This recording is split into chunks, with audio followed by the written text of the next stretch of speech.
அண்மைச் செய்தி. திருப்பரங்குன்றம் மலை உச்சியில் கார்த்திகை தீபம் ஏற்ற அனுமதி வழங்கிய உத்தரவை எதிர்த்து மனு தாக்கல் செய்யப்பட்டிருக்கிறது.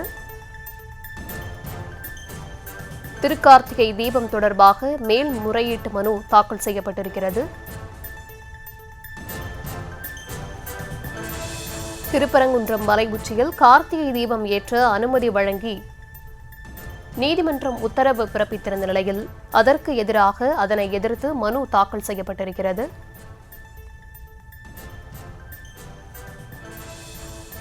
திருப்பரங்குன்றம் தூணில் கார்த்திகை தீபம் ஏற்ற வேண்டும் என்ற தனி நீதிபதி உத்தரவை எதிர்த்து மேல்முறையீட்டு மனு தாக்கல் செய்யப்பட்டிருக்கிறது.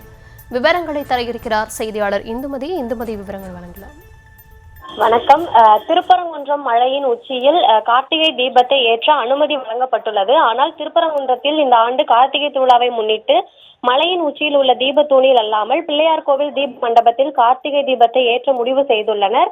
இது ஏற்கத்தக்கது அல்ல. ஆகவே இந்த ஆண்டு கார்த்திகை திருநாளை முன்னிட்டு திருப்பரங்குன்றம் மலையின் உச்சியில் உள்ள தீபத்தூணில் கார்த்திகை தீபத்தை ஏற்றவும் உச்சி பிள்ளையார் கோவில் தீப மண்டபத்தில் கார்த்திகை தீபத்தை ஏற்றுவது தொடர்பான அறிவிப்பை ரத்து செய்தும் உத்தரவிட வேண்டும் என ஏற்கனவே சென்னை உயர்நீதிமன்ற மதுரை கிளையில் மனு தாக்கலானது செய்திருந்தனர். இந்த வழக்கை விசாரித்த நீதிபதி GR சுவாமிநாதன் தீபத்தூணில் தீபம் ஏற்ற அனுமதி வழங்கி உத்தரவு பிறப்பித்ததுடன் அதற்கான முழு பாதுகாப்பையும் காவல்துறை வழங்க வேண்டும் எனவும் உத்தரவிட்டிருந்தார்.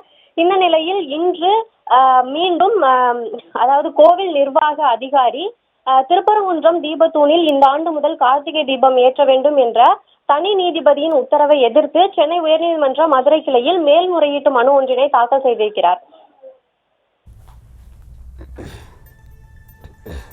விவரங்களுக்கு நன்றி.